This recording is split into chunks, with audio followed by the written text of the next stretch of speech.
Ullal block ಕಾಂಗ್ರೆಸ್ನ ವತಿಯಿಂದ ಇವತ್ತೊಂದು ಪತ್ರಿಕಾಗೋಷ್ಠಿಯನ್ನು ನಾವು ಕರೆದಿದ್ದೇವೆ. ಈ ಪತ್ರಿಕಾಗೋಷ್ಠಿಯಲ್ಲಿ ನಮ್ಮ ಮಂಗಳೂರು ನಗರಾಭಿವೃದ್ಧಿ ಪ್ರಾಧಿಕಾರದ ಅಧ್ಯಕ್ಷರಾದ ಸದಾಶಿವ ಇದ್ದಾರೆ, ಅವರನ್ನು ಸ್ವಾಗತಿಸ್ತಾ ಇದ್ದೇನೆ. ಅದೇ ರೀತಿ ಜಿಲ್ಲಾ ಧಾರ್ಮಿಕ ದತ್ತಿ ಸದಸ್ಯರಾದಂಥ ಸುರೇಶ್ ಭಟ್ನಾಗರ್ ಇದ್ದಾರೆ, ಅವರನ್ನು ಕೂಡ ಆತ್ಮೀಯವಾಗಿ ನಾನು ಸ್ವಾಗತಿಸ್ತಾ ಇದ್ದೇನೆ. ಅದೇ ರೀತಿ ನಮ್ಮ ಬ್ಲಾಕಿನ ಉಪಾಧ್ಯಕ್ಷರಾದ ದಿನೇಶ್ ಅವರಿದ್ದಾರೆ, ಅವರನ್ನು ಕೂಡ ನಾನು ಸ್ವಾಗತಿಸ್ತಾ ಇದ್ದೇನೆ. ಅದೇ ರೀತಿ ಉಳ್ಳಾಲ ನಗರ ಮಹಿಳಾ ಕಾಂಗ್ರೆಸ್ನ ಅಧ್ಯಕ್ಷರಾದ ಶ್ರೀಮತಿ ಅಮಿತಾ ಅಶ್ವಿನ್ ಇದ್ದಾರೆ, ಅವರನ್ನು ಕೂಡ ಸ್ವಾಗತಿಸ್ತಾ ಇದ್ದೇನೆ. ಅದೇ ರೀತಿ ನಮ್ಮ ಕಿಸಾನ್ ಘಟಕದ ಅಧ್ಯಕ್ಷರಾದ ಪುರುಷೋತ್ತಮ್ ಶೆಟ್ಟಿ ಅವರಿದ್ದಾರೆ, ಅವರನ್ನು ಕೂಡ ನಾನು ಆತ್ಮೀಯವಾಗಿ ಸ್ವಾಗತಿಸ್ತಾ ಇದ್ದೇನೆ.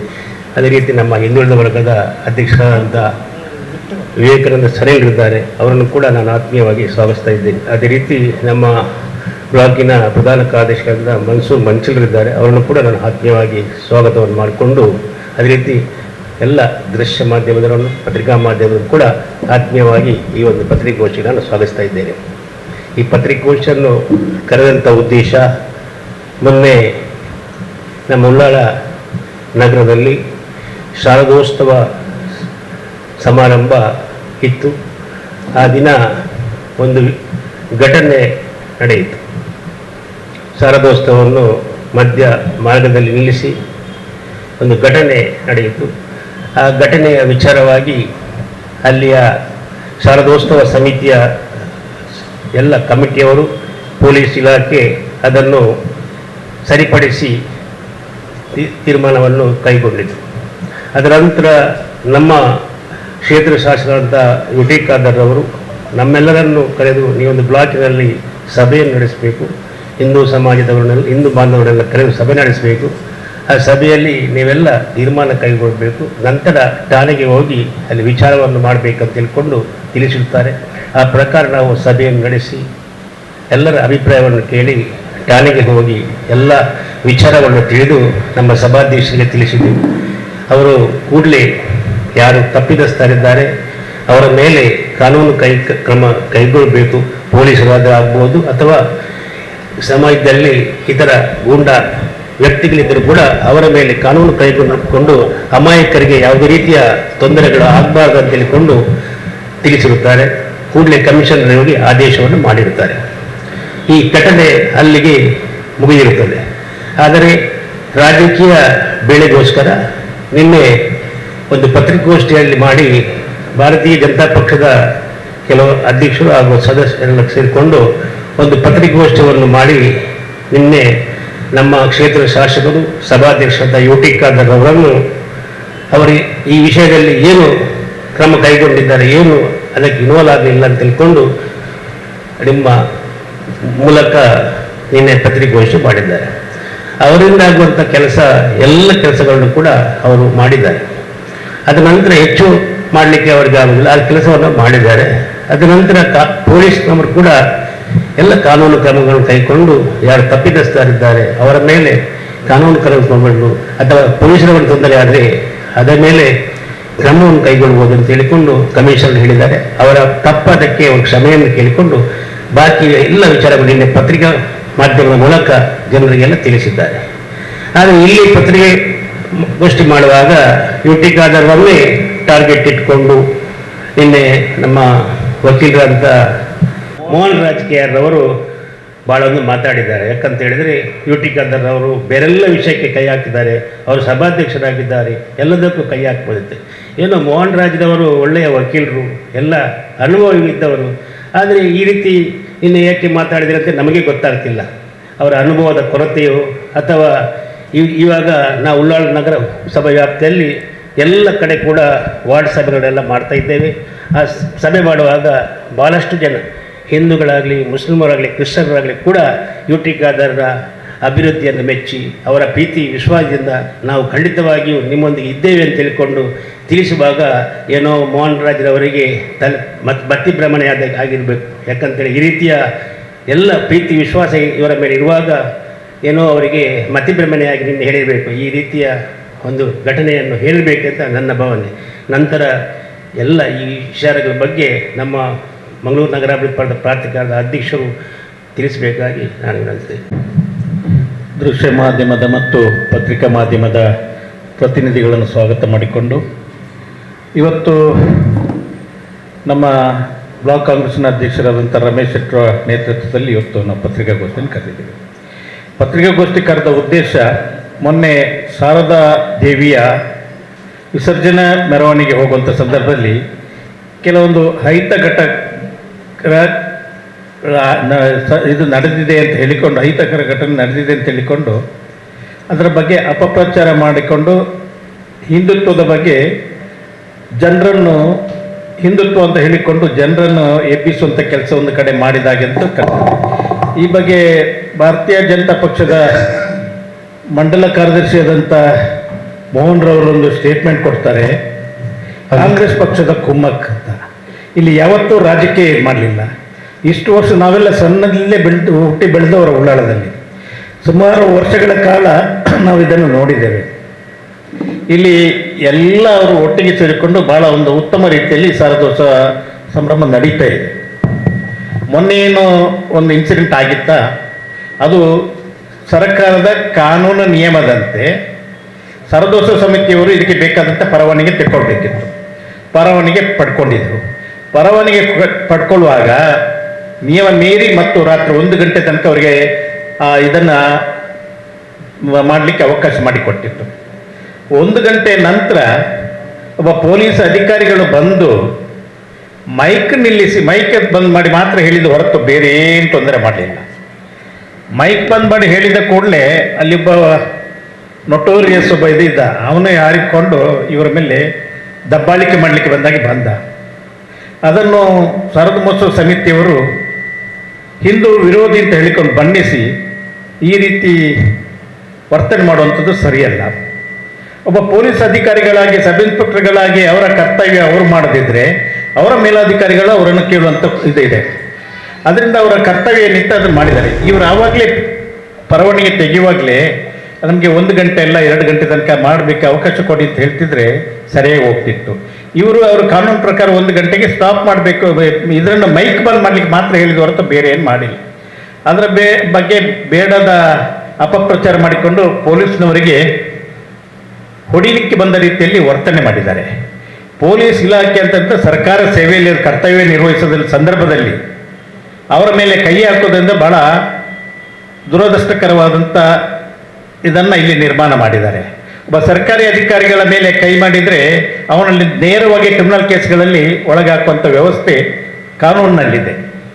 ಈ ದಿಸೆಯಲ್ಲಿ ಅವರು ಪೊಲೀಸ್ನವರು ಕಾನೂನು ಕ್ರಮ ಕೈಗೊಂಡು ಯಾರೋ ಒಬ್ಬರನ್ನ ಅರೆಸ್ಟ್ ಮಾಡಿದರೆ ಅದಕ್ಕೆ ಬೇಕಾದಂಥ ವ್ಯವಸ್ಥೆ ಏನಿತ್ತು ಅದನ್ನು ಬೇಲ್ ಕೊಟ್ಟು ಬಿಡಿಸುವಂಥದ್ದು ವ್ಯವಸ್ಥೆ ಹೊರತು ಪೊಲೀಸರ ಮಧ್ಯದಲ್ಲಿ ತಿಕ್ಕಟ್ಟ ಮಾಡಿಕೊಂಡು ನನಗೆ ಭಾಳ ಬೇಸರ ಆಗಿರುವಂಥದ್ದು, ಶಾರದಾ ಮಾತೆಯ ದೇವಿಯ ಪ್ರೊಸೆಷನನ್ನು 1 ಗಂಟೆ ರಾತ್ರಿ ಅಲ್ಲಿ 1 ಗಂಟೆ ನಂತರ ಅಲ್ಲಿ ಸ್ಟಾಪ್ ಮಾಡಿಕೊಂಡು ಆ ಪ್ರೊಸೆಷನ್ ಹೋಗ್ಬೇಕಾದ್ರೆ ಈ ಪೊಲೀಸ್ ಇದಕ್ಕೆ ಈ ಸಣ್ಣ ಆದಂಥ ಘಟನೆ ಬಗ್ಗೆ ಸರಿಯಾಗದೆ ನಾವು ಹೋಗೋದಿಲ್ಲ ಅಂತ ಹೇಳಿಕೊಂಡು ಸ್ಟೇಷನ್ಗೆ ಮುತ್ತಿಗೆ ಹಾಕಿದ್ದು, ಅದು ಯಾವ ಹಿಂದುತ್ವದ ಬಗ್ಗೆ ನಾವು ಇದು ಮಾಡಿದಾಗಿಂತ ಆಗೋದಿಲ್ಲ. ಹಿಂದುತ್ವದ ಬಗ್ಗೆ ನಮಗೆಲ್ಲರಿಗೂ ಗೌರವ ಇದೆ, ನಾವೆಲ್ಲ ಹಿಂದೂಗಳೇ. ಆದರೆ ಕಾನೂನಿನ ಕ್ರಮ ಪ್ರಕಾರ ಹೇಗೆ ಆಗಿದೆ ಅದನ್ನು ಮಾಡಬೇಕು ಹೊರತು ಅಲ್ಲಿ ನಾವು ಕಾನೂನು ಪ್ರಕಾರ ಕಾನೂನು ಉಲ್ಲಂಘನೆ ಮಾಡಿ ಮತ್ತೆ ನಡೆಸ್ತಾ ಇದ್ದೇವೆ, ಅದಕ್ಕೂ ಯಾರು ಮಾತಾಡಲಿಲ್ಲ. ಮೈಕ್ ಬಂದ್ ಮಾಡಿ ಮತ್ತೆ ಹೇಳಿದಂಥ ಕೂಡಲೇ ಅದರ ಮೇಲೆ ಪೊಲೀಸರ ಮೇಲೆ ರೇಗಿ ಬರೋದು, ಪೊಲೀಸರ ಮೇಲೆ ಕೈ ಮಾಡುವಂಥ ದುಡುವಂಥ ಪರಿಸ್ಥಿತಿ ಅಂತ ಹೇಳಿದರೆ ಈ ನಮ್ಮಲ್ಲಿ ಏನು ಕಾನೂನು ಸುವ್ಯವಸ್ಥೆ ಹೇಗಿರ್ತದೆ ಅಂತ ನಾವು ಆಲೋಚನೆ ಮಾಡಬೇಕಾಗ್ತದೆ. ಇದರಿಂದಾಗಿ ಅವನ ಮೇಲೆ ಕ್ರಿಮಿನಲ್ ಕೇಸ್ ಮಾಡುವಂಥದ್ದು ಮಾಡಲೇಬೇಕು. ಪೊಲೀಸ್ನವರು ತಪ್ಪಿದಸ್ತ ಅಲ್ಲ ಅಂತಂದರೆ ಬಿಟ್ಟು ಬಿಡ್ತಾರೆ, FIR ಮಾಡಿಕೊಂಡು ರಿಜಿಸ್ಟರ್ ಮಾಡಿಕೊಂಡು ಬಿಟ್ಟು ಬಿಡ್ತಾರೆ. ಅದು ಬಿಟ್ಟು ನಾವು ದೇವಿಯ ಮೆರವಣಿಗೆಯನ್ನು 1 ಗಂಟೆ ರಾತ್ರಿ ಅಲ್ಲಿ ತಡೆ ಹಿಡಿದು 2 ಗಂಟೆ 3 ಗಂಟೆ ತನಕ ಪೊಲೀಸ್ DCP ಬಂದ ಮೇಲೆ ಕಾಂಪ್ರಮೈಸ್ ಆಗಿ ಮತ್ತೆ ಕಳಿಸೋದು ಅಂತ ಹೇಳಿದರೆ ಭಾಳ ಇದು ದುರದೃಷ್ಟಕರ ಅಂತ ಹೇಳಲಿಕ್ಕೆ ಇಚ್ಛೆ ಪಡ್ತಾ ಇದ್ದೇನೆ. ಈ ಬಗ್ಗೆ ಏನಾದರೂ ಅವರು ಕ್ರಮ ಕೈಗೊಳ್ಳೋದಿದ್ರೆ, ಯಾರು ಪೊಲೀಸ್ ಅಧಿಕಾರಿಗಳಿದ್ರ ಅವರು ಸರಿಯಾಗಿ ವರ್ತನೆ ಮಾಡಲಿಲ್ಲ ಅಂತ ಹೇಳಿಕೊಂಡು ಪೊಲೀಸಿನ ವರಿಷ್ಠ ಅಧಿಕಾರಿಗಳಿದ್ದಾರೆ, ಪೊಲೀಸ್ ಆಯುಕ್ತರಿದ್ದಾರೆ, ಅವರಿಗೆ ಹೋಗಿ ಇವರು ಫಿರ್ಯಾದಿ ಕೊಡಬೇಕಿತ್ತು. ಯಾರಾದರೂ ಫಿರ್ಯಾದಿ ಕೊಟ್ಟಿದ್ದಾರಾ? ಯಾರೂ ಫಿರ್ಯಾದಿ ಕೊಡ್ಲಿಕ್ಕೆ ಹೋಗಲಿಲ್ಲ. ಅದು ಬಿಟ್ಟು ಸರ್ಕಾರಿ ನೌಕರರಲ್ಲಿ ಇರ್ತಕ್ಕಂಥ ಪೊಲೀಸ್ ಅಧಿಕಾರಿಗಳ ಮೇಲೆ ಇವರು ಕೈ ಮಾಡಲಿಕ್ಕೆ ಹೋದರೆ ಅದು ಎಷ್ಟು ಸರಿ ನ್ಯಾಯ ಆಗ್ತದೆ? ಇದನ್ನು ಬಹುಶಃ ಅವರ ಮಂಡಲ ಕಾರ್ಯದರ್ಶಿ ಅಂತ ಮನುರಾಜ್ರವರು ತಿಳ್ಕೊಳ್ಬೇಕಿತ್ತು. ಅದು ಬಿಟ್ಟು ಕಾಂಗ್ರೆಸ್ನ ಮೇಲೆ ಹಿಂದೂ ವಿರೋಧಿ ಅಂತ ಇದನ್ನು ಪಟ್ಟ ಕಟ್ಟಲಿಕ್ಕೆ ಅವರ ಮಾತಲ್ಲಿ ಅವರು ವರ್ತನೆ ಮಾಡಿ ಫಸ್ರಲ್ಲಿ ಹೇಳಿದ್ದು ಅದು ಸರಿಯಲ್ಲ. ಅದನ್ನು ನಾವು ಖಂಡನೆ ಮಾಡ್ತೇವೆ ಅಂತ ಈ ಸಂದರ್ಭದಲ್ಲಿ ಹೇಳಲಿಕ್ಕೆ ಇಚ್ಛೆ ಪಡ್ತೇನೆ. ನಾವು ಯಾವತ್ತೂ ಉಳ್ಳಾಳ ಯಾವುದೇ ಸಮಾಜದವರು ಏನು ಕಾರ್ಯಕ್ರಮ ಇದ್ರೂ ಕೂಡ ಎಲ್ಲರೂ ಎಲ್ಲ ಸೌಹಾರ್ದತೆಯಿಂದ ಎಲ್ಲ ಕಾರ್ಯಕ್ರಮಗಳನ್ನ ಆಚರಿಸಿಕೊಂಡು ಬಂದಿದ್ದೇವೆ. ಮುಂದಿನ ದಿನಗಳಲ್ಲಿ ಕೂಡ ನಾವು ಹಿಂದೂ ಹಿಂದೂ ಶಾರದಾ ದೇವಿ ಮಾತೆಯ ಇದಕ್ಕೆ ಯಾವುದೋ ರೀತಿಯಲ್ಲಿ ಧಕ್ಕೆ ಬರದಾಗೆ ನಾವೆಲ್ಲ ಒಟ್ಟಿಗೆ ಕೆಲಸ ಮಾಡೋಣ. ತಪ್ಪಿತಸ್ಥರನ್ನು ಕಾನೂನು ಬಾಹಿರವಾಗಿ ಏನೇನು ತಪ್ಪಿತಸ್ಥರಿದ್ದಾರೆ ಅವರ ಮೇಲೆ ಕ್ರಮ ಆಗಬೇಕು ಅಂತ ನಾವು ಹೇಳಿಕೊಂಡು, ಪೊಲೀಸ್ ಇಲಾಖೆಯ ಮೇಲೆ ದೌರ್ಜನ್ಯ ಎಸಗಿದಂಥ ಯಾರು ಆರೋಪಿಗಳಿದ್ದಾರ ಅದಕ್ಕೆ ಬೇಕಾದ ಸೂಕ್ತ ಕ್ರಮ ಆಗಬೇಕು. ಅವರು ಕಂಪ್ಲೇಂಟ್ ಕೊಡದೆ ಅದನ್ನು ಪೊಲೀಸ್ ಅಧಿಕಾರಿ ಮೇಲೆ ಏನಾದರೂ ತಪ್ಪಿದ್ರೆ ಅವರು ಪೊಲೀಸ್ ಕಮಿಷನರ್ಗೆ ಕಂಪ್ಲೇಂಟ್ ಕೊಟ್ಟು ಆ ಮೂಲಕ ಏನಾದ್ರು ಮಾಡಬೇಕು ಹೊರತು ಅವರ ಮೈ ಮೇಲೆ ಕೈ ಹಾಕಲಿಕ್ಕೆ ದೂಡ್ಲಿಕ್ಕೆ ಹೋಗೋದು ಸರಿಯಲ್ಲ ಅಂತ ಇವರ ಈ ವರ್ತನೆಯನ್ನು ನಾವು ಈ ಪತ್ರಿಕಾಗೋಷ್ಠಿಯಲ್ಲಿ ಖಂಡನೆ ಮಾಡ್ತಾ ಇದ್ದೇನೆ. ಕೃಷ್ಣ ವತಿಯಿಂದ ನಡೆಯುವಂಥ ಈ ಪತ್ರಿಕಾಗೋಷ್ಠಿಯಲ್ಲಿ ಉಪಸ್ಥಿತರಿರುವ ಬ್ಲಾಕ್ನ ಅಧ್ಯಕ್ಷರಾದ ರಮೇಶ್ ಶೆಟ್ಟಿ ಅವರೇ, ಮೂಡಾದ ಅಧ್ಯಕ್ಷರಾಗಿರತಕ್ಕಂಥ ಸದಾಶಿವ ಉಲ್ಲಾಲ್ ಅವರೇ, ವೇದಿಕೆಯಲ್ಲಿರತಕ್ಕಂಥ ಎಲ್ಲ ಕಾಂಗ್ರೆಸ್ ಪಕ್ಷದ ಮುಖಂಡರೇ, ಸೇರಿರುವ ಪತ್ರಿಕಾ ಮಾಧ್ಯಮ ಹಾಗೂ ದೃಶ್ಯ ಮಾಧ್ಯಮದ ಪ್ರೀತಿಯ ಬಂಧುಗಳೇ, ಉಲ್ಲಾಲದಲ್ಲಿ ಶಾರದೋತ್ಸವದ ಸಂದರ್ಭದಲ್ಲಿ 78ನೇ ಶಾರದೋತ್ಸವದ ಸಂದರ್ಭದಲ್ಲಿ ಒಂದು ಸಣ್ಣ ಅಹಿತಕರ ಘಟನೆ ನಡೆದಿದೆ. ಆದರೆ ನಾವು ದೇವರ ಮೇಲೆ ಭಕ್ತಿಯನ್ನು ಇಟ್ಟುಕೊಂಡು ಶಾರದಾ ಮಾತೆಯ ಆ ಒಂದು ಮೆರವಣಿಗೆಯಲ್ಲಿ ಆ ಸಣ್ಣ ವಿಚಾರಕ್ಕೋಸ್ಕರವಾಗಿ 3 ಗಂಟೆ ನಾವು ರಸ್ತೆಯಲ್ಲಿ ಶಾರದಾ ದೇವಿಯನ್ನ ತಡೆದು ನಿಲ್ಲಿಸುವುದು ಅದು ಸರಿಯಲ್ಲ ಅಂತ ನಾನು ಹೇಳುವಂತ ಮಾತು. ನಮ್ಮ ಕಾಂಗ್ರೆಸ್ನಲ್ಲಿರುವಂತಹ ಹಿಂದೂಗಳಿಗೆ ಬಿಜೆಪಿಯ ಯಾವ ಮುಖಂಡರು ಕೂಡ ಹಿಂದುತ್ವದ ಬಗ್ಗೆ ಹೇಳಿಕೊಳ್ಳುವಂತ ಅಗತ್ಯ ಇಲ್ಲ. ಇದನ್ನ ನಮ್ಮ ಮೋಹನ್ ರಾಜ್ ಅವರು ಮೊದಲಾಗಿ ತಿಳ್ಕೊಳ್ಬೇಕು. ನಾನು ಮತ್ತೊಂದು ಹೇಳಿಕೆ ಇಷ್ಟಪಡ್ತಾ ಇದ್ದೇನೆ ಅಂತ ಹೇಳಿದ್ರೆ, ಯಾವುದೇ ಹಿಂದೂ ದೇವಸ್ಥಾನ ಇರಲಿ, ದೈವಸ್ಥಾನ ಇರಲಿ, ಭಜನಾ ಮಂದಿರ ಇರಲಿ, ಕೊರಗಜ್ಜನ ಗುಡಿ ಇರಲಿ, ಯಾವುದೇ ಇರಲಿ, ಎಲ್ಲದರಲ್ಲೂ ಕೂಡ ಕಾಂಗ್ರೆಸ್ನಲ್ಲಿದ್ದಂಥ ಹಿಂದೂ ಮುಖಂಡರು ಭಾಗಿಗಳಾಗ್ತಾರೆ, ಅದರಲ್ಲಿ ಕೆಲಸವನ್ನ ಮಾಡ್ತಾರೆ, ಒಳ್ಳೆಯ ರೀತಿಯ ಸೇವೆಯನ್ನು ನಾವು ಮಾಡ್ತೇವೆ. ನಮ್ಮಲ್ಲಿರುವಂಥದ್ದು ಒಂದು ಭಾವನೆ ಸತ್ಯ, ಜಾತ್ಯತೀತ ಭಾವನೆ, ಅದು ನಮ್ಮ ಪಕ್ಷದ ನಿಲುವು. ಹಾಗೆ ಅಂತೇಳಿ ಯಾವ ಜಾತಿಯವರು ತಪ್ಪು ಮಾಡಿದ್ರು ಕೂಡ ಅದೊಂದು ತಪ್ಪು ಅಂತ ಹೇಳುವಂಥದ್ದು ಯುಟಿ ಖಾದರ್ ಅವರ ಸ್ವಭಾವವೂ ಹೌದು, ಬ್ಲಾಕ್ ಕಾಂಗ್ರೆಸ್ನ ಎಲ್ಲ ಪದಾಧಿಕಾರಿಗಳ ಸ್ವಭಾವವು ಅದೇ. ಆ ನಿಟ್ಟಿನಲ್ಲಿ ಪೊಲೀಸ್ನವರು ತಪ್ಪು ಮಾಡಿದ್ದಾರೆ ಅನ್ನುವಂಥ ಒಂದು ಮಾಹಿತಿ ನಮಗೆ ಬಂತು. ನಮ್ಮ ಬ್ಲಾಕ್ ಅಧ್ಯಕ್ಷರು ಹೇಳಿದ್ರು, ನಮ್ಮ ಪಕ್ಷದಲ್ಲಿ ಒಂದು ಕೂಡಲೇ ತುರ್ತು ಸಭೆಯನ್ನು ನಾವು ಕರೆದೆವು. ಕರೆದಾಗ ಸರಿಯಾದಂಥ ಮಾಹಿತಿಯನ್ನು ತಿಳ್ಕೊಳ್ಳದೆ ನಾವು ಏನೋ ಒಂದು ಪತ್ರಿಕಾ ಹೇಳಿಕೆಯನ್ನು ಕೊಟ್ಟರೆ ಅದಕ್ಕೆ ಅದು ಸೂಕ್ತವಾಗುವುದಿಲ್ಲ. ಹಾಗಾಗಿ ನಾವು ಪೊಲೀಸ್ ಇನ್ಸ್ಪೆಕ್ಟರನ್ನು ಭೇಟಿಯಾದೆವು. ನೀವು ಕೇವಲ ಭೇಟಿಯಾದದನ್ನು ಮಾತ್ರ ನೀವು ಹೇಳ್ತಿರಲ್ಲದೆ ಬಿಜೆಪಿ ಅವರೇ, ಕಾಂಗ್ರೆಸ್ನ 25 ಜನ ನಾವು ಸದಸ್ಯರುಗಳು, ಅಧ್ಯಕ್ಷರು, ಉಪಾಧ್ಯಕ್ಷರು, ಪದಾಧಿಕಾರಿಗಳು ಎಲ್ಲರೂ ಹೋಗಿ ವಾಸ್ತವ ವಿಚಾರ ಏನು ಅಂತೇಳಿ ಇನ್ಸ್ಪೆಕ್ಟರ್ ವಿರೂಪಾಕ್ಷ ಹತ್ರ ಕೇಳಿದೆವು. ಅವರು ವಾಸ್ತವದ ವಿಚಾರವನ್ನ ತಿಳಿಸಿದ್ರು. ಒಬ್ಬ ಆರೋಪಿ ಅವನ ಮೇಲೆ 2 ಮೊಕದ್ದಮೆ ಇದೆ, 2 FIR ಆಗಿದೆ ಉಲ್ಲಾಲದಲ್ಲಿ. ಆ ಘಟನೆ ನಡೆಯುವ 10 ದಿವಸದ ಹಿಂದೆ ಅವನು ಇನ್ಸ್ಪೆಕ್ಟರ್ ಗಾಡಿಗೆ ಏನೋ ಡ್ರಿಂಕ್ ಆ್ಯಂಡ್ ಡ್ರೈವ್ ಮಾಡಿ ಅವರ ಜೀಪಿಗೆ ತಾಗುವಂತ ಪರಿಸ್ಥಿತಿ ಬಂದಾಗ ಅವನನ್ನ ವೈದ್ಯಕೀಯ ಪರೀಕ್ಷೆಗೆ ಒಳಪಡಿಸಿ ಅವನಿಗೆ 10,000 ರೂಪಾಯಿ ದಂಡವನ್ನು ವಿಧಿಸಿದ್ದಾರೆ. ಅದೇ ಅವನ ಮೇಲೆ ಮತ್ತೊಂದು ಕೇಸು ಕೂಡ ಇತ್ತು ಅಂತೇಳಿ ಇನ್ಸ್ಪೆಕ್ಟರ್ ಹೇಳಿದ್ರು. ಇದಕ್ಕಾಗಿ ಅಲ್ಲಿ ಇದ್ದಂತ ಇನ್ನಿಬ್ಬರನ್ನ ತಗೊಂಡು ಇವರು ಸ್ಟೇಷನ್ಗೆ ಕರ್ಕೊಂಡು ಹೋದ್ರು. ಅದು ಪೊಲೀಸರದ್ದು ಸ್ವಲ್ಪ ತಪ್ಪಾಗಿದೆ. ಅದಕ್ಕಾಗಿ ಸಬ್ ಇನ್ಸ್ಪೆಕ್ಟರು ಕಮಿಷನರ್ ಜೊತೆಯಲ್ಲಿ ಮಾತನಾಡಿ ಅವರು ಕ್ಷಮೆಯನ್ನು ಯಾಚಿಸಿದ್ದು ಉಂಟು.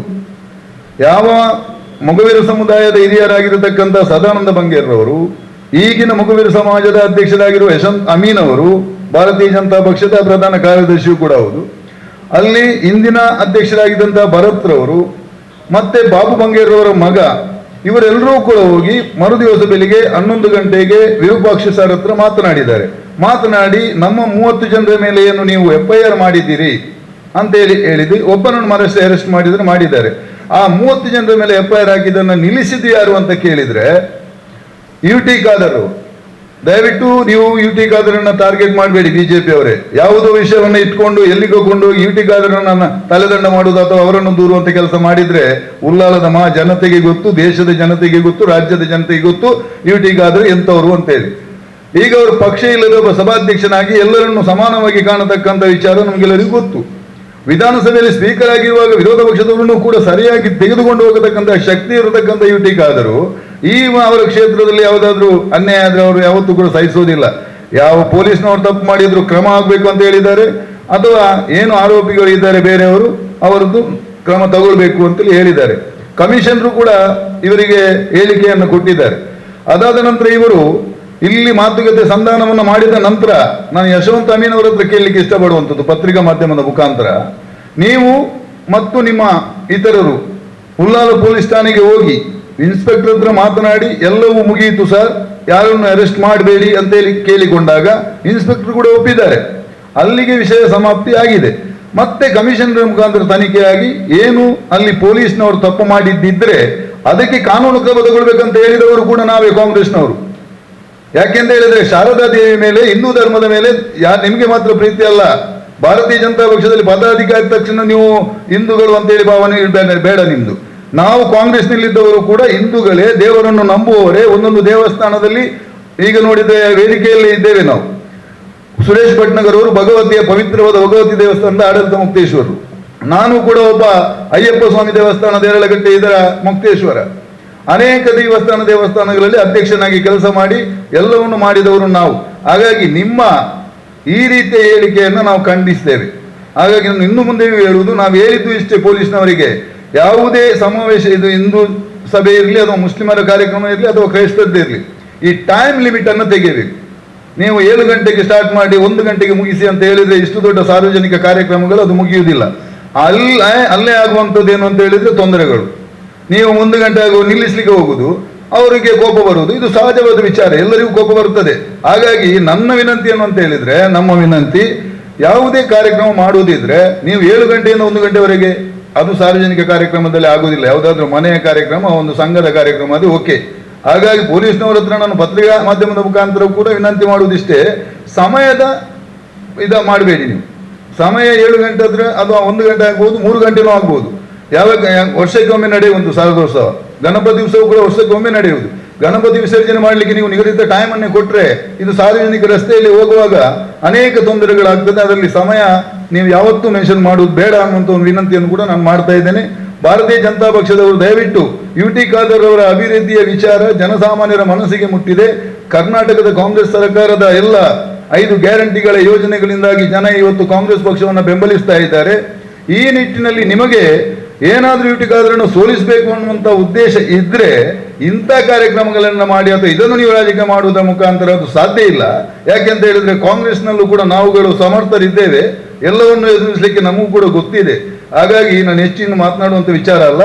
ದಯವಿಟ್ಟು ನಾನು ವಿನಂತಿ ಮಾಡ್ತಾ ಇದ್ದೇನೆ ಊರಿನ ಎಲ್ಲ ಜನರಲ್ಲಿ, ಮಾಧ್ಯಮದ ಮುಖಾಂತರ, ನಾವೆಲ್ಲರೂ ಕೂಡ ಅಣ್ಣ ತಮ್ಮಂದಿರಾಗಿ ಜಾತಿ ಮತ ಭೇದವನ್ನು ಬರೆದು ತಪ್ಪು ಯಾರು ಮಾಡಿದರೆ ಅವರಿಗೆ ಶಿಕ್ಷೆ ಆಗುವಂಥ ಕೆಲಸ ಕಾನೂನಿನ ಪ್ರಕಾರ ಆಗಲಿ ಅನ್ನುವಂಥ ಮಾತನ್ನು ಹೇಳುತ್ತಾ ಅವಕಾಶಕ್ಕಾಗಿ ವಂದಿಸಿ ನನ್ನ ಮಾತನ್ನು ಮುಗಿಸ್ತೇನೆ.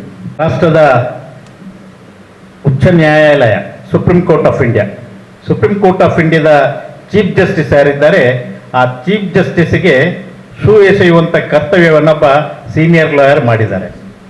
ಅವರು ಕೇಳುವಾಗ ಮತ್ತೆ ಇವರು ಪತ್ರಿಕೆಯವರವರನ್ನು ಕ್ವಶನ್ ಮಾಡಿದಾಗ ಅವರು ಹೇಳ್ತಾರೆ, ಚೀಫ್ ಜಸ್ಟಿಸ್ ರವರು ಜಡ್ಜ್ಮೆಂಟ್ ಕೊಡುವಾಗ ಕೆಲವೊಂದು ಪ್ರಕರಣಗಳಲ್ಲಿ ನಮ್ಮ ಸಂಸ್ಕೃತಿಗೆ ವಿರುದ್ಧವಾಗಿ ಮಾತಾಡ್ತಾ ಇದ್ರು, ಅವರು ಜಡ್ಜ್ಮೆಂಟ್ ಕೊಟ್ಟದಲ್ಲ ಮಾತಾಡ್ತಾ ಇದ್ರು, ಅದು ನನಗೆ ಮನಸ್ಸಿಗೆ ನೋವಾಗಿ ನಾನು ಹೊಡೆದಿದ್ದೇನೆ, ಇದು ಮಾಡಿದ್ದೇನೆ, ಶೂ ಬಿಸರ್ಲಿಕ್ಕೆ ಬಂದಿದ್ದೇನೆ. ಇದನ್ನು ನಾವು ಖಂಡಿಸ್ತೇವೆ, ಕಾಂಗ್ರೆಸ್ ಪಕ್ಷ ಇದನ್ನು ಖಂಡಿಸ್ತದೆ. ಯಾರೇ ಎಷ್ಟು ದೊಡ್ಡ ಲಾಯರ್ ಇರಲಿ, ಚೀಫ್ ಜಸ್ಟಿಸ್ ಆಫ್ ಇಂಡಿಯಾ ಅಂತ ಹೇಳಿದ್ರೆ ಇದು ರಾಷ್ಟ್ರದ ಅತ್ಯುನ್ನತ ಹುದ್ದೆ. ಅವರ ಘನತೆಗೆ, ಅವರ ಜಡ್ಜ್ಮೆಂಟಿನ ಬಗ್ಗೆ ಅಥವಾ ಅವರು ಏನು ಡಿಸ್ಕಸ್ ಮಾಡಿದ್ದಾರೆ ಕೋರ್ಟ್ ಹಾಲಲ್ಲಿ ಅದರ ಬಗ್ಗೆ ಕಮೆಂಟ್ ಮಾಡಿಕೊಂಡು ಅವ ಲಾಯರ್ ಆಗಿದ್ರು ಕೂಡ ಇದು ಮಾಡಿದ್ದು ತಪ್ಪು. ಅವನ ತಪ್ಪು ಅವನಿಗೆ ಅರಿವಾಗಿ ಮತ್ತೆ ಪ್ರಸಿಗೆಯಲ್ಲಿ ಹೇಳುವಾಗ ಹೇಳ್ತಾ ಇದ್ದಾನೆ, ಸಂಸ್ಕೃತಿಯ ಬಗ್ಗೆ ಮಾತಾಡುವಾಗ ಅವರೇನ 2-3 ಇದರಲ್ಲಿ ಇನ್ಸಿಡೆಂಟಲ್ಲಿ ಹಾಗೆ ಮಾತಾಡಿದ್ದಾರೆ, ಅದು ನನಗೆ ನೋವು ತಂದಿದೆ, ಅದಕ್ಕೋಸ್ಕರ ನಾನು ಮಾಡಿದ್ದು ಅಂತ ಒಬ್ಬ ಸೀನಿಯರ್ 70 ವರ್ಷ ಪ್ರಾಯದ ಒಬ್ಬ ಲಾಯರ್ ಹೇಳ್ತಾ ಇದ್ದಾನೆ. ಒಬ್ಬ ಲಾಯರ್ ಆಗಿದ್ದುಕೊಂಡು ಈ ದೇಶದ ಸುಪ್ರೀಂ ಕೋರ್ಟಿನ ಗೌರವವನ್ನು ಉಳಿಸುವಂತ ಕೆಲಸ ಮಾಡಬೇಕು ಹೊರತು ಅವರು ಈ ರೀತಿಯ ವರ್ತನೆ ಸರಿಯಲ್ಲ. ಅವರ ವರ್ತನೆಯನ್ನು ನಾವು ಖಂಡಿಸ್ತಾ ಇದ್ದೇವೆ. ಈಗ ಬಿಜೆಪಿಯವರಿಗೆ ಮತ್ತೊಂದು ವಿಚಾರ ನಾನು ನೆನಪು ಮಾಡ್ತಾ ಇದ್ದೇನೆ. ನಿಮ್ಮ ಸರ್ಕಾರ ಇದ್ದಾಗ, ಸನ್ಮಾನ್ಯ ಯಡಿಯೂರಪ್ಪನವರು ಮುಖ್ಯಮಂತ್ರಿ ಆಗಿದ್ದಾಗ, ಮೈಸೂರಿನ ನಂಜನಗೂಡಿನಲ್ಲಿದ್ದಂಥ ಒಂದು ದೇವಸ್ಥಾನವನ್ನ ರಾತ್ರಿ ಆಗಲಾಗುವ ಮೊದಲು ಬೆಳಗಿನ ಜಾವ 3 ಗಂಟೆಗೆ ಹೋಗಿ, ಆ ದೇವಸ್ಥಾನ ಯಾವುದೇ ರಸ್ತೆಯ ಪಕ್ಕ ಇರಲಿಲ್ಲ, ಯಾರಿಗೂ ತೊಂದರೆ ಇಲ್ಲದ ಜಾಗದಲ್ಲಿ ಇತ್ತು, ಅದನ್ನ ಒಡೆದು ಹಾಕಿದ್ರಲ್ಲ, ಸಂಪೂರ್ಣವಾಗಿ ನೆಲ ಸಮ ಮಾಡಿದ್ರು. ಈ ನಿಮ್ಮ ಇಲ್ಲಿನ RSS ಇರ್ಬೋದು, ಬಿಜೆಪಿ ಇರ್ಬೋದು, ಬಜರಂಗ ದಳ ಇರ್ಬೋದು, ಹಿಂದೂ ಯೋಜನೆ ಇರ್ಬೋದು, ಹಿಂದೂ ಜಾಗರಣ ವೇದಿಕೆ ಇರ್ಬೋದು, ಯಾರೇ ಇರಲಿ, ಪುತ್ತೂರಿನ ಬಜರಂಗ ದಳದವರು ಮಾತ್ರ ಒಂದು ಪ್ರತಿಭಟನೆಯನ್ನು ಮಾಡಿದ್ರು ಬಿಟ್ರೆ, ಇದೇ ತೊಕ್ಕೋಟಿನ ಮೈದಾನದಲ್ಲಿ ಕಾಂಗ್ರೆಸ್ ಪಕ್ಷದ ನಾವುಗಳು ಆ ದೇವಸ್ಥಾನ ಕೆಡವಿದ್ದಕ್ಕಾಗಿ ಪ್ರತಿಭಟನೆಯನ್ನು ಮಾಡಿ ಅದನ್ನು ಖಂಡಿಸಿದ್ದೇವೆ ಅನ್ನುವುದನ್ನ ನಾನು ಈ ಸಂದರ್ಭದಲ್ಲಿ ನಿಮಗೆ ನೆನಪಿಸಲಿಕ್ಕೆ ಇಷ್ಟಪಡ್ತಾ ಇದ್ದೇನೆ. ಇವತ್ತು ಮೊನ್ನೆ ತಾನ ನಡೆದ ನಮ್ಮ ದಸರಾ ಮೆರವಣಿಗೆಯ ಒಂದು ಅನಪೇಕ್ಷಿತ ಘಟನೆಗೆ ಒಂದು ಪತ್ರಿಕಾಗೋಷ್ಠಿ ಕರೆದು ಅದರ ಬಗ್ಗೆ ನಮ್ಮಲ್ಲಿ ನಮ್ಮ ಏನು ಅಭಿಪ್ರಾಯ ಇದೆ ಅದನ್ನು ಇವತ್ತು ತಿಳಿಯಪಡಿಸ್ತಿದ್ದೇವೆ. ಇದರಲ್ಲಿ ನಮ್ಮ ಮೂಡದ ಅಧ್ಯಕ್ಷರು, ಬ್ಲಾಕಿನ ಅಧ್ಯಕ್ಷರು ದಿನೇಶ್ ರೈ ಅವರು ಮತ್ತು ನಮ್ಮ ಮಹಿಳಾ ಅಧ್ಯಕ್ಷರು ಪುರುಷೋತ್ತಮರವರು ಎಲ್ಲ ಇದ್ದಾರೆ. ಹಾಗೆ ಪತ್ರಿಕಾ ಪ್ರತಿನಿಧಿಗಳನ್ನು ಸ್ವಾಗತಿಸುತ್ತಾ, ಮೊನ್ನೆ ನಡೆದ ಘಟನೆ ನಿಜವಾಗಿಯೂ ನಮ್ಮ ಉಳ್ಳಾಳ ಭಾಗಕ್ಕೆ ಭಾಳ ಬೇಸರ ತಂದ ವಿಷಯ. ಯಾಕಂತ ಹೇಳಿದರೆ ಹಲವಾರು ವರ್ಷಗಳಿಂದ ನಡೆಯುತ್ತಾ ಬಂದಂಥ ದಸರಾ ಇಷ್ಟರವರೆಗೆ ಇಂಥ ಒಂದು ಘಟನೆ ಆಗಲಿಲ್ಲ. ಇದಕ್ಕೆ ಕಾರಣ ಆ ಹೊತ್ತಿನಲ್ಲಿ ಏನಾಗಿದೆ, ಎಂತಾಗಿದೆ, ಯಾವ ರೀತಿಯಲ್ಲಿ ಇದಾಗಿದೆ ಅದನ್ನು ಊಹಿಸಲಿಕ್ಕೆ ಯಾರಿಗೂ ಸಾಧ್ಯ ಇಲ್ಲ. ಅದು ಯಾಕೆ ಆಗಾಯಿತು ಏನಂತ. ಆದರೂ ಆ ಘಟನೆಯ ನಂತರದ ಬೆಳವಣಿಗೆಗಳು ಅದೆಲ್ಲ ನಾವು ರೆಡಿಯಾಗಿ ತಯಾರು ಮಾಡುವಂಥ ವಿಷಯಗಳು.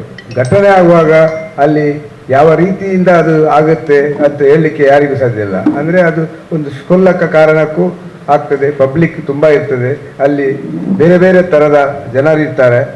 ಆಗಿರುವಾಗ ಏನಾದರೂ ಒಂದು ವಿಷಯ ಇದ್ದರೆ ಅದರ ಬಗ್ಗೆ ಎಲ್ಲ ಘಟನೆಗಳು ಸಹಜ, ಆ ರೀತಿ ಆಗೋದು ಸಹಜ. ಆದರೆ ಅದರ ನಂತರ ಒಂದು ಇಲ್ಲಿ ಮಾಹಿತಿ ಅಂತ ಹೇಳಿದರೆ ಎಲ್ಲದಕ್ಕೂ ಯು ಟಿ ಖಾದರನ್ನು ಎಳೆಯುವುದು. ಯು ಟಿ ಖಾದರ್ USA ಇದ್ದಾರೆ. ಅವರನ್ನು ಅದು ಅಲ್ಲಿ ಇಲ್ಲಿದ್ದರೂ ಎಳೆಯುತ್ತಾರೆ, ಇಲ್ಲಿ ಇಲ್ಲದಿದ್ದರೂ ಎಳೆಯುತ್ತಾರೆ. ಆದರೆ ಅದರ ನಂತರ ಪತ್ರಿಕಾಗೋಷ್ಠಿದು ನಾನು ರಾಜ್ಯಕ್ಕೆ ಮಾತಾಡಲಿಕ್ಕೆ ಬರೋದಿಲ್ಲ. ಯಾಕಂತ ಹೇಳಿದರೆ ನಾನು ಧಾರ್ಮಿಕ ಪರಿಷತ್ ಸದಸ್ಯ, ಒಂದು ದೇವಸ್ಥಾನದ ಆಡಳಿತ ಪಕ್ಷದ. ಆದರೂ ನಮ್ಮ ಈ ಭಾಗದಲ್ಲಿ ಎಲ್ಲ ದೇವಸ್ಥಾನಕ್ಕಾಗಲಿ, ಮಸೀದಿಗಾಗಲಿ, ಚರ್ಚಿಗಾಗಲಿ ಎಲ್ಲ ಏಕರೀತಿಯ ಒಂದು ಕಾನೂನು ತಂದ ಅಂತ ಹೇಳಿದರೆ ನಮ್ಮ ಶಾಸಕರು. ಯಾವ ರೀತಿಯಲ್ಲೂ ಅವರು ಯಾರಿಗೂ ಭೇದ ಮಾಡಲಿಲ್ಲ. ಇದು ಅಂತ ಹೇಳಿದರೆ ನಾವು ಹತ್ತಿರದಿಂದ ಶಾಸಕರನ್ನು ನೋಡಿದವರು. ಅದನ್ನು ಎಲ್ಲ ಗೊತ್ತಿದ್ದು ನಾವು BJP ಪಕ್ಷದವರಾಗಲಿ ಇನ್ನೊಂದು ಪಕ್ಷದವರಲ್ಲಿ ಅವರನ್ನು, ನಮ್ಮದು ಮತದಾನದ ಸಮಯ ಬೇರೆ, ಆದರೂ ಎಲ್ಲ ನಮ್ಮ ಕರ್ನಾಟಕದಲ್ಲಿ ಎಲ್ಲ ಸಮಯದಲ್ಲೂ ಒಂದು ಎಲ್ಲರೂ ಹೊಗಳುವಂಥ ಮನುಷ್ಯ ಅಂತ ಹೇಳಿದರೆ ಅದು ಯು ಟಿ ಖಾದರ್ ಅವರು. ಏನಿದ್ರು ಅವರು ಇರೋದಿರಲಿ. ಆದರೂ ಇದನ್ನು ಬಳಸಿ ಅವರು ಬರಲಿಲ್ಲ ಅಂತ ಹೇಳೋದು ಅದು ತಪ್ಪು. ನಾವು ಒಂದು 15 ಜನ ಪೊಲೀಸ್ ಸ್ಟೇಷನಿಗೆ ಹೋಗಿದ್ದೆವು. ನಾವು ಯಾರು? ನಾವು ಯು ಟಿ ಖಾದರ ಆದೇಶದ ಮೇರೆಗೆ ನಾವು ಅಲ್ಲಿ ಹೋದದ್ದು. ನಾವು ಹೋಗಿದ್ದೇವೆ ಸ್ಟೇಷನ್ಗೆ, ಅಲ್ಲಿಂದ ಮಾಹಿತಿ ತಗೊಂಡಿದ್ದೇವೆ, ಏನೆಲ್ಲ ಆಗಿದೆ ಎಲ್ಲ ತಗೊಂಡೆವು. ಅದರ ನಂತರ ಬಂದಿದ್ದೇವೆ. ಅದರ ನಂತರ ದೇವಸ್ಥಾನದ ಎಲ್ಲ ಕಾರ್ಯಕ್ರಮಕ್ಕೆ ನಾವು ನಮ್ಮ ಬಾಕಿ ಹಿಂದೂಗಳೊಟ್ಟಿಗೆ ನಾವು ಹಿಂದೂಗಳಾಗೇ ಭಾಗವಹಿಸಿದ್ದೇವೆ. ಎಲ್ಲ ಅದು ನಿಜವಾಗಿಯೂ ಘಟನೆ ಖಂಡನೀಯ. ಅದು ಏನೋ ಒಂದು ತಾಳ್ಮೆ ಇಲ್ಲದೆ ಆದಂಥ ಘಟನೆ. ಪಬ್ಲಿಕ್ಕಿಗೂ ತಾಳ್ಮೆ ಇಲ್ಲ, ಅಧಿಕಾರಿಗಳಿಗೂ ತಾಳ್ಮೆ ಇಲ್ಲ, ಎರಡೂ ತಾಳ್ಮೆ ಇಲ್ಲದಂತೆ ಆದಂಥ ಘಟನೆ. ಅದನ್ನು ಎಳೆದು ಅದರ ನಂತರ ಪ್ರೆಸ್ ಮಾಡಿ ನಮಗೂ ಮಾಡ್ಬೋದಿತ್ತು. ನಾವು ಇವತ್ತು ಪ್ರೆಸ್ ಮಾಡುವ ಇದರಲ್ಲಿ ಇರಲಿಲ್ಲ. ಅವರು ಪ್ರೆಸ್ ಮಾಡಿದ್ದಕ್ಕೆ ಅದಕ್ಕೆ ಸ್ಪಷ್ಟೀಕರಣ ಕೊಡಲಿಕ್ಕೆ ನಾವು ಇವತ್ತು ಪ್ರೆಸ್ ಮಾಡಿದ್ವಿ. ಪ್ರೆಸ್ ಮಾಡುವಂಥ ವಿಷಯ ಅಲ್ಲ, ಜನರನ್ನು ವಾಪಸ್ ಇದು ಮಾಡುವುದಲ್ಲ, ಜನರನ್ನು ಉರಿದೆಬ್ಬಿಸಿ ಎಂಥದ ಜನರಿಗೆ ಬೇಡದ ಮಾಹಿತಿ ಕೊಡೋದು ಸರಿಯಲ್ಲ. ಯಾರು ತಪ್ಪು ಮಾಡಿದ್ದಾರೆ ಅದಕ್ಕೆ ಕಾನೂನಿದೆ, ಅದು ಕಾನೂನು ಪ್ರಕಾರ ಮನವಿ ಕೊಟ್ಟಿದ್ದಾರೆ. ಆ ಮನವಿ ಪ್ರಕಾರ ಆ ಸರ್ಕಾರ ನೋಡುತ್ತೆ. ಅದೇ ನಾವೊಂದು ಮಾಹಿತಿ ಹೇಳೋದು ಅಂತ ಹೇಳಿದ್ರೆ, ಹಿಂದಿನ BJP ಸರ್ಕಾರ ಇರುವಾಗ DJ ಬ್ಯಾನ್ ಮಾಡಿತ್ತು. ಇದೇ ನಮ್ಮ ತೊಕ್ಕೋಟಲ್ಲಿ ಮಸೂರು ಇರುವಾಗ ಶಾಸಕರು ಖಾಲಿ ಶಾಸಕರಾಗಿದ್ದರು, ಯಾವುದೇ ಅಧಿಕಾರದಲ್ಲಿ ಇರಲಿಲ್ಲ, ಶಾಸಕರಾಗಿದ್ದರು. ಆಗ BJP ಸರ್ಕಾರದ DJ ಬಂದ್ ಮಾಡುವ ಆದೇಶ ನಮ್ಮ ದಕ್ಷಿಣ ಕನ್ನಡ ಜಿಲ್ಲಾಧಿಕಾರಿಗಳಿತ್ತು. ಇಲ್ಲಿ ನಮ್ಮ ತೊಕ್ಕೋಟಲ್ಲಿ 4-5 ಸಂಘ ಸಂಸ್ಥೆಯವರು ಎಲ್ಲ ರೆಡಿಯಾಗಿ ಲಕ್ಷಗಟ್ಟಲೆ ಖರ್ಚು ಮಾಡಿ ಎಲ್ಲ ರೆಡಿಯಾಗಿತ್ತು. ಆ ದಿವಸ ನಮ್ಮ ಮನವಿಗೆ ಸ್ಪಂದಿಸಿ ಯು ಟಿ ಖಾದರ್ ಅವರೇ DJ ಪರ್ಮಿಷನ್ ಕೊಟ್ಟದ್ದು ಇಲ್ಲಿಗೆ ಆ ಸಮಯದಲ್ಲಿ. ಆಗ ಒಂದು ತಾತ್ಕಾಲಿಕವಾಗಿ ಆ ಒಂದು ಎಲ್ಲ ಮಾಡಿದ್ದಾರೆ, ಅದಕ್ಕೆ ಅವ್ರಿಗೆ ಪರ್ಮಿಷನ್ ಕೊಡಬೇಕಂತೇಳಿ ನಮ್ಮ ಹಿಂದೂ ಸಮಾಜದ ಏನು ಕಾರ್ಯಕ್ರಮ ಇದೆ ಅದಕ್ಕೆ ಯಾರು ಬರಲಿಲ್ಲ. BJP ಸರ್ಕಾರದ ಯಾರು ಪ್ರತಿನಿಧಿಯೂ ಅದಕ್ಕೆ ಬೆಂಬಲ ಕೊಡಲಿಲ್ಲ. ಆದರೂ ಖಾದರ್ ಅವರು ಆ ಸಮಯ ಶಾಸಕರಾಗಿದ್ದು ಕಮಿಷನರಿಗೆ ಫೋನ್ ಮಾಡಿ ಇದನ್ನು ಇವತ್ತು ಕೊಡಬೇಕಂತೇಳಿ ನಾವು ಪರ್ಮಿಷನ್ ತಗೊಂಡು ಬಂದು 4-5 ಸಂಘ ಸಂಸ್ಥೆಯವರಿಗೆ ಕೊಟ್ಟದ್ದು. ಇದು ಬೇಕಿದ್ರೆ ಆ ಸಂಘ ಸಂಸ್ಥೆಯಲ್ಲಿ ನಿಮಗೆ ಇವತ್ತು ಇದೇನು ಸುಳ್ಳು ಮಾಹಿತಿ ಅಲ್ಲ, ಇದು ಅವ್ರ ಹತ್ರ ಕೇಳ್ಬೋದು. BJP ಸರ್ಕಾರ ಇದ್ದಾದ ಘಟನೆ. ಘಟನೆ. ಅದನ್ನೆಲ್ಲ ನಾವು ಸುಮ್ಮನೆ ಘಟನೆ ಆಗುತ್ತೆ ಅದನ್ನು ಸುಮ್ಮನೆ ಅವರ ಹೆಸರು ಹೇಳಿ ಸುಮ್ಮನೆ ಜನರಿಗೆ ತಪ್ಪು ಮಾಹಿತಿ ಕೊಟ್ಟು ಅದು ಮಾಡೋದಲ್ಲ. ನಾವು ಏನಿದ್ರು ಉಳ್ಳಾಳವನ್ನು ಶಾಂತಿಯುತವಾಗಿ ಆದದ್ದಾಗಿದೆ.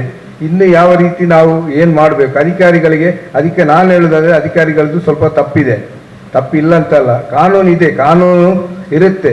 ಆದರೆ ಸ್ವಲ್ಪ ಅದರೊಟ್ಟಿಗೆ ತಾಳ್ಮೆ ಮತ್ತು ಸ್ವಲ್ಪ ಅಡ್ಜಸ್ಟ್ಮೆಂಟ್ ಅದು ಬೇಕು. ಕಾನೂನು ಪ್ರಕಾರ ಎಲ್ಲ ಮಾಡಲಿಕ್ಕೆ ಆಗೋದಿಲ್ಲ. ಆ ರೀತಿ ಇದೆ. ಇಲ್ಲಿ ಜನಸಂದಣಿ ಜಾಸ್ತಿ ಇದೆ, ನಮ್ಮ ಮಾರ್ಗದ ವ್ಯವಸ್ಥೆ ಸಫಲವಾಗಿದೆ. ಪ್ರೊಸೆಷನ್ ಎಲ್ಲ ಹೋಗುವಾಗ ತೊಂದರೆ ಆಗುತ್ತೆ, ಎಲ್ರಿಗೂ ತೊಂದರೆ ಆಗುವಂಥದ್ದು ಪರಿಸ್ಥಿತಿ. ಅದನ್ನೆಲ್ಲ ಅಡ್ಜಸ್ಟ್ಮೆಂಟ್ ಮಾಡಬೇಕಿತ್ತು. ಆಯ್ತಾ ಅನಿಶ್ಚಿತ ಘಟನೆ ಆಯಿತು. ಅದರ ನಂತರ ಯುಟಿ ಖಾದರ್ ಅವರು ರಾತ್ರಿಯೇ ದಸರಾ ಉತ್ಸವದ ಅಧ್ಯಕ್ಷರು ಭರತ್ ಕುಮಾರ್ ಅವರು ಅವರಿಗೆ ಇದು ಮಾಡಿದಾಗ ಅವರು ಸ್ಟೇಷನ್ಗೆ ಫೋನ್ ಮಾಡಿ ಯಾವುದು ಇದು ಮಾಡಬಾರ್ದು, ಜನರಿಗೆ ಎಲ್ಲೂ ತೊಂದರೆ ಆಗಬಾರ್ದು, ಬಿದ್ದದವ್ರನ್ನ ಬಿಡಿಸಿ ಎಲ್ಲ ಆದೇಶ ಮಾಡಿದ್ದು ಯುಟಿ ಖಾದರ್ ಅವರು. ಅದರ ನಂತರ ಕರ್ಕೊಂಡೋದವರು BJP ನಾಯಕರು ಅಷ್ಟೇ. ಈಗ ಅವರು ಆದೇಶ ಮಾಡದಿದ್ರೆ ಅಲ್ಲಿ ಬಿಡಿಸಲಿಕ್ಕೆ ಸಾಧ್ಯ ಇಲ್ಲ. ಯಾಕಂದರೆ ಇವತ್ತು ಸರ್ಕಾರದಲ್ಲಿ ಅವರು ಉನ್ನತ ಸ್ಥಾನದಲ್ಲಿದ್ದಾರೆ, ಅವರದೇ ಅಧಿಕಾರ ನಡೆಯುವುದು. ಆದರೂ ಅವರು ಅಲ್ಲಿ ಒಂದು ಅಡ್ಜಸ್ಟ್ಮೆಂಟ್ ಅಲ್ಲಿ ಹೋಗಿದ್ದಾರೆ. ಆ ಒತ್ತಲ್ಲಿ ಏನು ತೊಂದರೆ ಆಗೋದು ಬೇಡ ಅಂತ. ಇವತ್ತು ಸುಮ್ಮನೆ ಅವರ ಮೇಲೆ ಗೂಬೆ ಕೂರಿಸುವುದು ಸರಿಯಲ್ಲ. ಅದು ಹಾಗಿರುವಾಗ ಇನ್ನಾದರೂ ಯಾರಿಗೂ ನಾವು ಒಂದೊಂದು ಪಕ್ಷಕ್ಕಾಗಲಿ ನಾವು ಏನಾದರೂ ಕಾರ್ಯಕ್ರಮ ಆಗುವಾಗ ಅದೇನಾದರೂ ಅನಿಶ್ಚಿತ ಘಟನೆ ಆದರೆ ಎಲ್ಲರೂ ಸೇರಿ ಅದನ್ನು ಬಗೆಹರಿಸುವಲ್ಲಿ ನಾವು ಒಂದು ಒಗ್ಗಟ್ಟಿಗೆ ಬರಬೇಕು. ಯಾರು ನಮ್ಮ ಇವರು ಮೋಹನ್ ರಾಜ್ ಒಂದು ವಕೀಲರು, ಅವರು ಆ್ಯಕ್ಚುಲಿ ಆ ರೀತಿ ಒಬ್ಬರಿಗೆ ಗೂಬೆ ಕೂರಿಸೋದು ಸರಿಯಲ್ಲ. ಅವರು ಯಾಕಂತೇಳಿ ಗೊತ್ತಿದ್ದು ಗೂಬೆ ಕೂರಿಸ್ಬೇಕು, ತಪ್ಪಾಗಿದ್ದರೆ ಗೂಬೆ ಕೂರಿಸ್ಬೇಕು.